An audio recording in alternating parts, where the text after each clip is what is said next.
Lanjut 62. Putusan nomor 62 garis miring PUU 22 Romawi tahun 2024.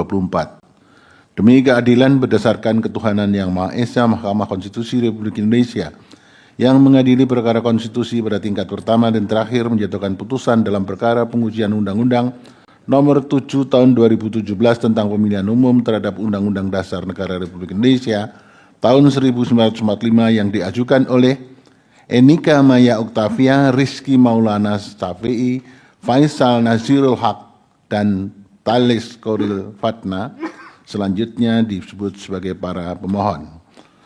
Membaca permohonan pemohon, mendengar keterangan para pemohon, dan seterusnya dianggap telah diucapkan. Mendengar dan membaca keterangan pemberi keterangan Partai Kebangkitan Bangsa, Partai Gerakan Indonesia Raya, Partai Golongan Karya, Partai Buruh, Partai Hati Nurani Rakyat, Partai Bulan Bintang, Partai Kesejahteraan Sosial, Partai Kebangkitan Nusantara, dan Partai Persatuan Indonesia, dan seterusnya dianggap telah diucapkan. Duduk perkara selanjutnya dianggap telah diucapkan. Pertimbangan hukum. Kewenangan mahkamah. Mahkamah berwenang mengadili permohonan pemohon. Kedudukan hukum pemohon. Pemohon memiliki kedudukan hukum sebagai pemohon dalam permohonan aku. Selanjutnya, paragraf 3.7. Bahwa berdasarkan uraian dalil-dalil di atas, para pemohon memohon kepada mahkamah untuk menyatakan ambang batas minimal persentase pengusulan pasangan calon presiden dan wakil presiden dalam pasal 222 Undang-Undang nomor 7 tahun 2017 bertentangan dengan Undang-Undang Dasar Negara Republik Indonesia tahun 1945 dan tidak memiliki kekuatan hukum mengikat. 3.8 sampai dengan paragraf 3.20 dianggap telah diucapkan. Selanjutnya dianggap diucapkan. Paragraf 3.21. Dibandingkan dengan permohonan pemohon sebelumnya, meskipun substansi norma yang diujikan konstitusionalitas adalah sama, yaitu ambang batas minimal persentase pengusulan pasangan calon presiden dan wakil presiden atau presidensial threshold, serta terdapat dasar pengujian yang sama pula, yaitu menggunakan dasar pengujian pasal 27 ayat 1, pasal 28C ayat 2, pasal 28D ayat 1, dan pasal 28I ayat 2 Undang-Undang Dasar Negara Republik Indonesia tahun 1945, akan tetapi terdapat perbedaan dalam alasan permohonan aku dibanding dengan alasan permohonan-permohonan sebelumnya. Alasan permohonan pada putusan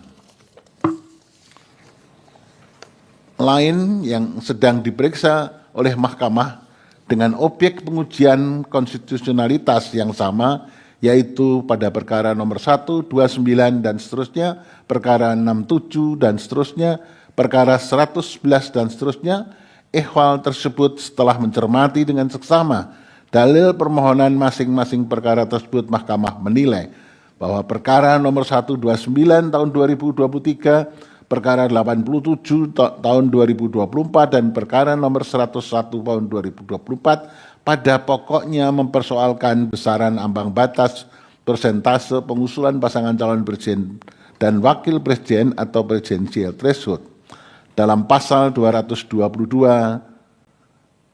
Undang-Undang 7 2017.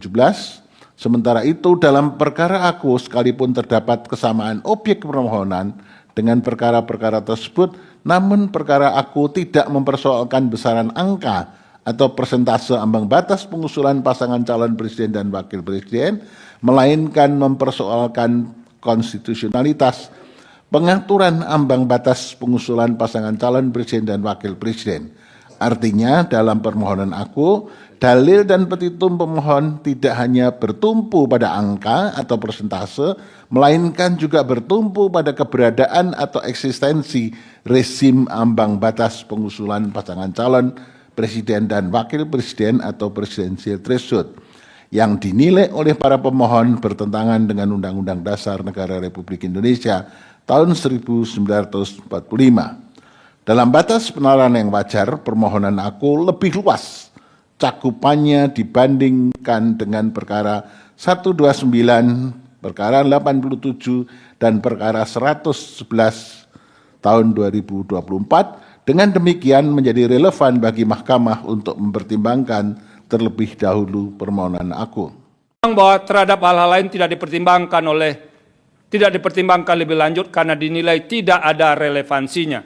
Konklusi, berdasarkan penilaian atas fakta dan hukum sebagaimana diuraikan di atas, Mahkamah berkesimpulan 4.1, 4.2, 4.3 dianggap telah diucapkan. Berdasarkan Undang-Undang Dasar NRI tahun 1945, Undang-Undang 24 tahun 2003 tentang Mahkamah Konstitusi dan selanjutnya dianggap telah diucapkan. Amar putusan mengadili. 1. Mengabulkan permohonan para pemohon untuk seluruhnya. 2. Menyatakan norma pasal 222 Undang-Undang Nomor 7 Tahun 2017 tentang Pemilihan Umum Lembaga Negara Republik Indonesia tahun 2017 nomor 182 tambahan Lembaga Negara Republik Indonesia nomor 6109 bertentangan dengan Undang-Undang Dasar Negara Republik Indonesia tahun 1945 dan tidak mempunyai kekuatan hukum mengikat. 3. Memerintahkan pemuatan putusan ini dalam Berita Negara Republik Indonesia sebagaimana mestinya. Terhadap putusan Mahkamah Agung terdapat 2 hakim yang berpendapat berbeda, yaitu Hakim Konstitusi Anwar Usman dan Hakim Konstitusi Daniel Yusmik P.